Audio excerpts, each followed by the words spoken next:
बिस्मिल्लाहिर्रहमानिर्रहीम। अस्सलाम वालेकुम नाज़रीन, आप यूट्यूब चैनल देख रहे हैं। मैं इमरान खान हूँ। नाज़रीन, 2-3 दिन से पाकिस्तान के सोशल मीडिया पे एक टॉप ट्रेंड चल रहा है कि एक्सटेंशन नामंजूर, फ़ौज पे कब्ज़ा नामंजूर। और अब इमरान खान साहब ने जो बातें की उनमें 2 ट्रेंड और चल रहे हैं कि जहनी मरीज़ नामंजूर, और एक चल रहा है कि आज़ादी हासिल करेंगे या मौत। अब ये ट्रेंड लगातार पाकिस्तान के सोशल मीडिया पे चल रहे हैं, जो पाकिस्तान की यूथ और नौजवानों के अंदर जो जज्बात हैं उन्हें जाहिर करते हैं। क्योंकि देखें, जो 27वीं आईनी तरमीम है उसको जोड़ा जा रहा है मौजूदा आर्मी चीफ फील्ड मार्शल के बढ़ते हुए इख्तियारात के साथ। और ये बात मैं नहीं कर रहा, बहुत सारे और लोग कर रहे हैं। कुछ टाउट्स हैं, उन्होंने बड़ी मुश्किल और शकील किस्म की उर्दू में कुछ ऐसे ट्वीट लिखे। अब इन लोगों को मैं जानता हूँ, इन लोगों के साथ काम करता रहा हूँ, तो इनकी उर्दू में इतनी जान नहीं है कि ये वैसा लिख सकते।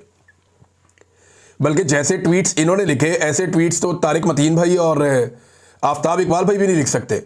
हालांकि वो दोनों बड़ी ज़बरदस्त उर्दू दान, मैं उन्हें कहता हूँ दोनों को, वो बड़ी अच्छी उर्दू बोलते हैं, उर्दू को बड़ा अच्छा जानते हैं। वो भी इस तरह की ट्वीट नहीं लिखते जिस तरह की ट्वीट्स इन टाउट्स को लिख कर दी गई।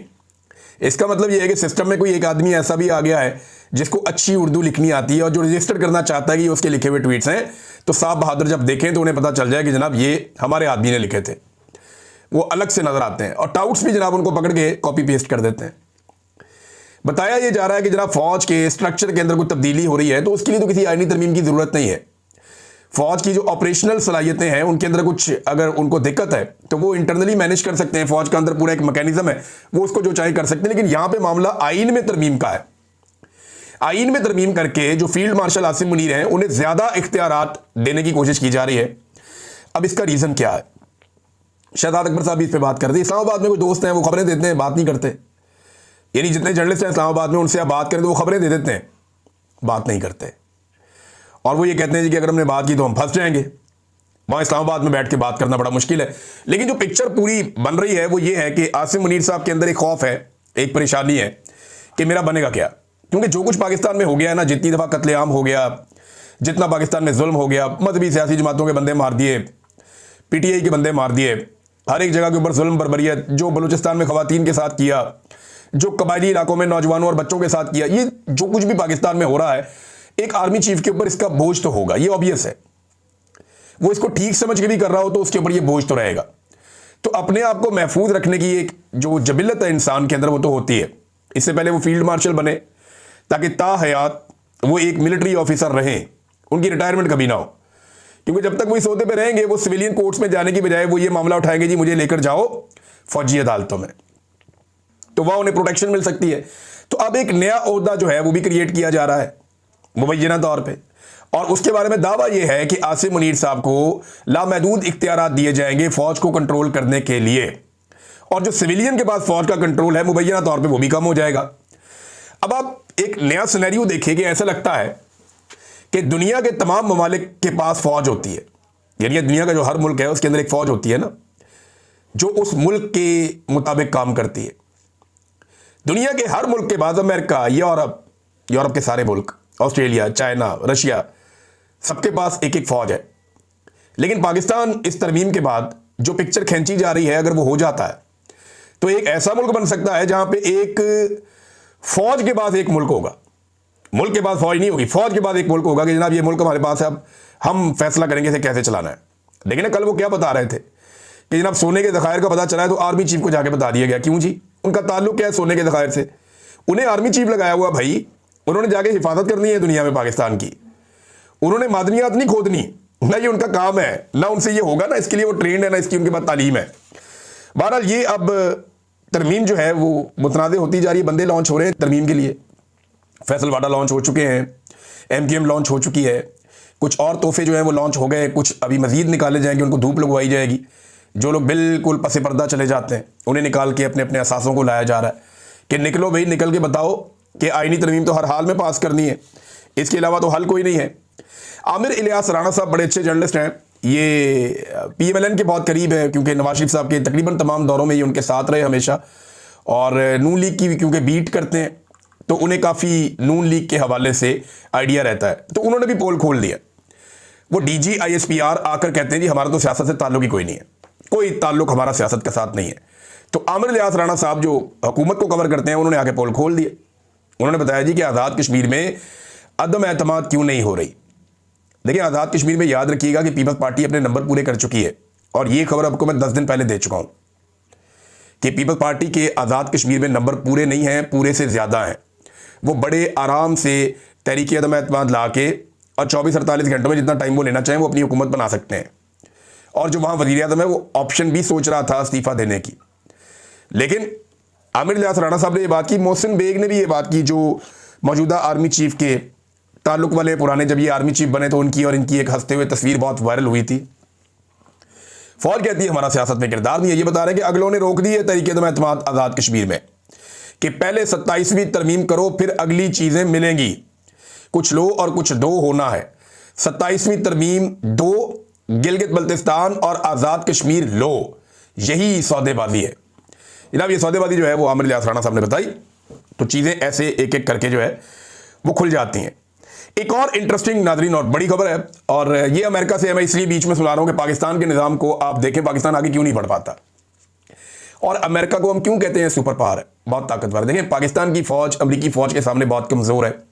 पाकिस्तानी फौज के हथियार अमरीकी फौज के हथियारों के सामने बहुत कमज़ोर हैं। पाकिस्तान का फील्ड मार्शल भी हो तो उसकी अहमियत अमरीकी फौज के सामने क्या होती है, ये आप सब अच्छी तरह जानते हैं। और जिस तरह पाकिस्तानी फौज अमरीकी एस्टेब्लिशमेंट के इशारों को हमेशा मानती है और उसके ऊपर चलती है, ये भी हम सारे जानते हैं। जब वो कहते हैं कि ये मुजाहिद हैं तो हम कहते हैं मुजाहिद हैं, वो कहते हैं कि ये दहशतगर्द हैं तो हम कहते हैं दहशतगर्द हैं, वो कहते हैं कि इसको मारो हम उसको मारते हैं। वो जो हुक्म देते हैं अमेरिकन एस्टेब्लिशमेंट, हम उसके मुताबिक चलते हैं। देखना इंडिया ने पाकिस्तान पे कितने हमले किए अभी हाल ही में, कितने दिन तक वो कभी मिसाइल मारता था, कभी ड्रोन मारता था, कभी क्या करता था। जैसे ही अमरीकी हुक्म आया पाकिस्तान ने जंगबंदी कर दी, क्योंकि पाकिस्तान ने जैसे ही इंडिया पे अटैक किया अमरीकी हुक्म आ गया, पाकिस्तान रुक गया। हमें भी चाहिए था ना 2-4 दिन फंटी लगाते जिस तरह वो कर रहे थे, लेकिन हमारी फौज जो है वो अमेरिका का हुक्म फौरन से पहले मान लेती है। अब अमेरिका का जो एक सबसे बड़ा हब है न्यूयॉर्क, वहां पर ज़हरान ममदानी ये जीत गए हैं इलेक्शन, और ये सिटी मेयर मुंतखब हो गए डोनाल्ड ट्रंप के खिलाफ इलेक्शन लड़के। देखिए, डोनाल्ड ट्रंप अमेरिका का सदर है। न्यूयॉर्क तो वो पहले भी नहीं जीत पाया था, बहुत क्लोज मार्जिन से कमला हैरिस ने उनको हरा दिया था डोनाल्ड ट्रंप को ये पिछले साल इलेक्शन में। लेकिन डोनाल्ड ट्रंप की अब हुकूमत है और बड़ी ताकत है, तो उम्मीद की जा रही थी कि डोनाल्ड ट्रंप वहाँ पे अपना उम्मीदवार जितवा लेगा। लेकिन अलग अलग उम्मीदवार मिलकर भी इतने वोट हासिल ना कर सके कि ज़हरान ममदानी को हरा दें। ये है कौन? ये जी युगांडा के अंदर पैदा हुए 1991 में, 34 साल इनकी उम्र है, और युगांडा में पैदा हुए, साउथ अफ्रीका में भी रहा कुछ अर्सा, उसके बाद 7 साल की उम्र में ये न्यूयॉर्क में आ गया, और अब 27 साल के बाद वो इस शानदार न्यूयॉर्क का मेयर बन गया। ट्रंप ने इसकी बदतरीन मुखालफत की, लेकिन इसके बावजूद बड़े सियासी पैंतरे इस्तेमाल किए, लेकिन ये बंदा मेयर बन गया और जीत गया। ये ट्रंप की पहली बड़ी शिकस्त है सदर बनने के बाद। ट्रंप के खिलाफ बहुत ज़्यादा जज्बात पैदा हो चुके हैं अमेरिका में, और बहुत बड़े बड़े एहतजाज भी हुए। ऐसे एहतजाज तारीख में कभी नहीं हुए किसी सदर के खिलाफ पहले ही साल में, जैसे डोनाल्ड ट्रंप के खिलाफ हो रहे हैं। एक दो चीज़ें मैं इसमें आपके सामने रखता हूँ। ममदानी ने जीतने के बाद कहा कि मौरूसी सियासत का खात्मा मैंने कर दिया, मैं मुसलमान और डेमोक्रेटिक सोशलिस्ट हूँ। ट्रंप, मुझे मालूम है कि आप मेरी तकरीर देख रहे हैं। ट्रंप, सुन लो, न्यूयॉर्क तारिक वतन का शहर है, यानी इमिग्रेंट्स का शहर है, जो बाहर से आते हैं लोग।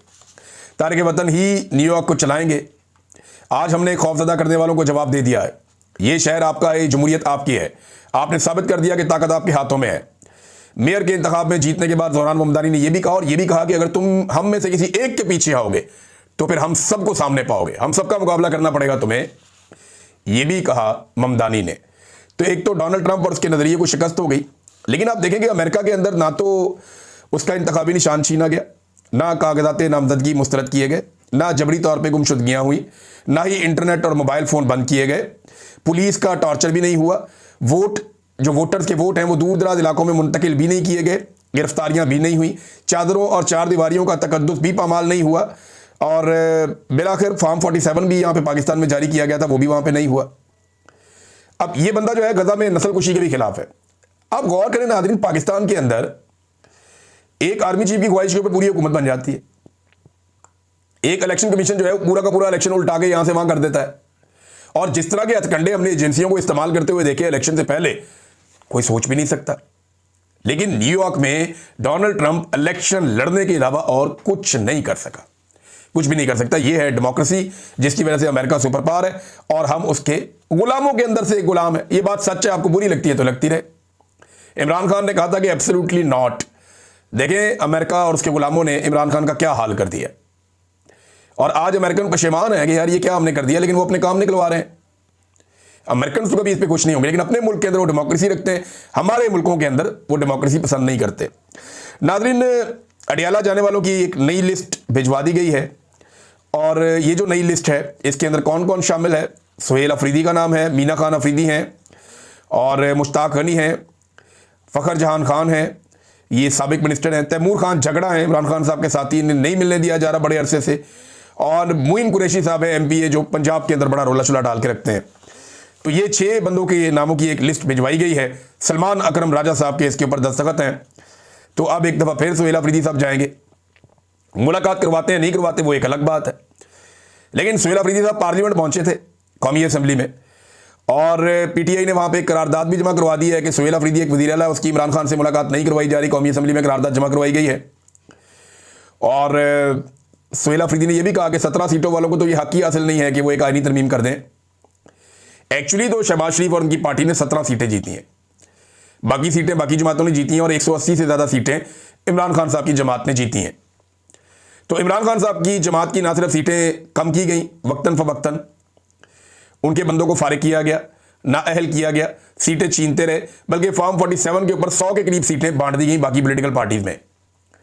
यहाँ से PMLN ने काफ़ी सीटें हासिल कर लीं, और फिर बिलाखिर जो पाकिस्तान तहरीक इंसाफ की मखसूस नशिस्तें थी वो भी दे दी गई। लिहाजा ये जाली जमहूरियत है, और जाली हुकूमत है, और जाली मैंडेट है, और 17 सीटों से इनको 2/3 अक्सरियत तक पहुंचाया गया है। वो बहुत ही हैरान कुन और परेशान कुन है। इस तरह मुल्क नहीं चल सकता, आप जो मर्जी करें ऐसे कभी भी मुल्क नहीं चल सकता।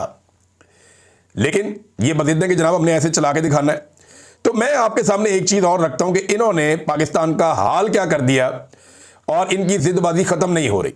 ये एक खबर आप देखें कि दावे इनके ये हैं कि जनाब हम $100 अरब वहाँ से ला रहे हैं, $200 अरब वहाँ से ला रहे हैं, $10 अरब वहाँ से ला रहे हैं, $20 अरब वहाँ से ला रहे हैं। इन्होंने कौम को 150, 200, $250 अरब गिना दिया है, ये भी आ रहा है, ये भी आ रहा है, ये भी आ रहा है।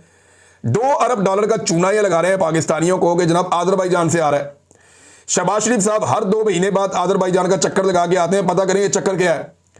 तो अभी तक जो समझ आई है वो ये आई है कि आज़रबाईजान कोई पाइपलाइन बिछा रहा है पाकिस्तान के अंदर, जिसके ऊपर उसको पैसा मिलेगा बहुत, और ये IPPs के तर्ज का मुआहदा है।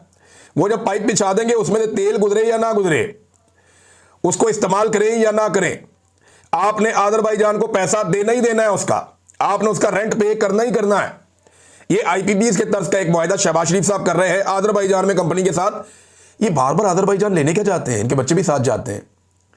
कहीं इस कंपनी में इनके शेयर्स तो नहीं है, कहीं ऐसा तो नहीं है कि इस कंपनी के पीछे यही लोग बैठे हों, या इस कंपनी के पीछे एक और कंपनी हो जिसके अंदर ये बैठे हों। बहरहाल आज़रबाईजान नस नस के जाते हैं शहबाज शरीफ साहब, और फिर जा रहे हैं आज़रबाईजान एक मरतबा।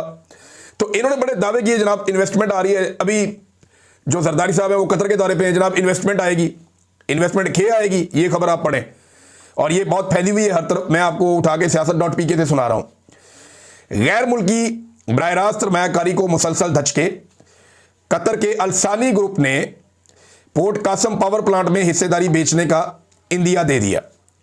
उन्होंने पोर्ट कासम के 1320 मेगावाट कोयले से चलने वाले बिजली घर में अपनी 49% हिस्सेदारी फरोख्त करने का इरादा जाहिर किया है।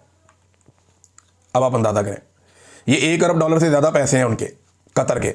आप दुनिया से पैसे लेने जाते हैं, दुनिया अपने पैसे निकाल रही है। वजह यह है कि दुनिया को नज़र आ रहा है, उन्हें यह पता है कि जनाब पाकिस्तान में उनका माल डूब जाएगा, क्योंकि जुनूनी किस्म के लोग जो है पाकिस्तान पे मुसल्लत किए गए हैं। ये किसी भी पागलपन के चक्कर में, किसी के कहने के ऊपर किसी जंग में भी उतर सकते हैं। लिहाजा लोग जो है वो अपना सरमाया निकाल रहे हैं पाकिस्तान से। इससे पहले आप देखें ना, फाइजर चली गई, एली लिली चली गई, Shell, Total, Telenor, Uber, Careem, बेशुमार कंपनियां पाकिस्तान से पहले जा चुकी हैं। पाकिस्तान को छोड़कर अपना सरमाया उन्होंने निकाल लिया, और अब ये कतर भी यहाँ से अलसानी ग्रुप जो है वो अपना सरमाया निकालने का सोच रहा है। नाज़रीन, डॉक्टर यास्मीन राशिद साहिबा, इन्हें तो ना रोज़ाना खराज तहसीन पेश करना चाहिए, और पूरे पाकिस्तान को करना चाहिए। कैंसर सर्वाइवर, इतनी तकलीफ में इन्होंने ज़िंदगी गुजारी है, अभी भी अक्सर बीमार रहती हैं। उन्हें अपने कपड़े तब्दील करने में भी दिक्कत का सामना रहता है, लेकिन वो डट कर जेल काट रही हैं, और बहुत सारे नौजवानों को जेल काटने का हौसला भी दे रही हैं। डॉक्टर यास्मीन राशिद जो चंद दिन के लिए बाहर आई और फिर इन्हें दोबारा गिरफ्तार कर लिया गया। वजह यह है कि उन्होंने सरेंडर नहीं किया, और सरेंडर करना उनकी सरिश्त में ही नहीं है। वो कहती हैं सवाल ही पैदा नहीं होता।